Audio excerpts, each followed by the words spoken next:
Yoni aje? Fit. Leo niko na nani hapa hivi? Kuna solo G yani. Maana solo. Una date? Wagwan, sasa ulikuwa nataka kunipe namba ya demu yako tumpigeje kana kucheza. Nakomeshtuka una cheat. Unajua Fed? Hapana. Ujeje namba mpoa au Fed? Ni vile saizi tende. Confirm tu. Ama kuna power bank? Hapana. Alafu kikurambe. Sio kiza pata na kucheat mzafanyaje? Kwa tu sawa. Najua huwezi kosa power bank. Niangalie tu. Najua huwezi kosa power bank. Ndio. Hapana.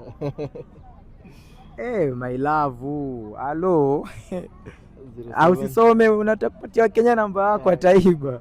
Namba mpoa. Nataka pigie mpoa wako anze kumkatia. Piko sawa, si ndio? Anaitwa nani? Anaitwa Samantha. Samantha, mwambie tuko wapi?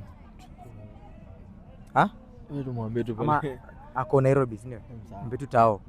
Samantha, anakujua kama nani? Solo. Samantha Solo, acha tuone. Tafutiwa mwingine. Samantha. Sasa. Poa. Mimi naitwa Richie.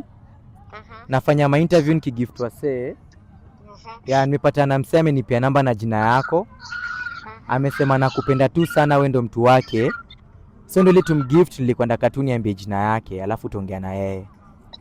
Nani huyo? Chali yako. Uko na mtu Samantha ama uko single? Anaitwa nani? Anaitwa nani? Okay, kwani uko na wangapi? Uko na wangapi Samantha? G ama ni Solo G? Solo G. Chali yako anaitwa Solo G. Tabu mwambie kitu. Hello my love. Hello. Aje? Hello. Sasa. Poa. Tuongea mambo, si ndio? Bye. Poa, bye.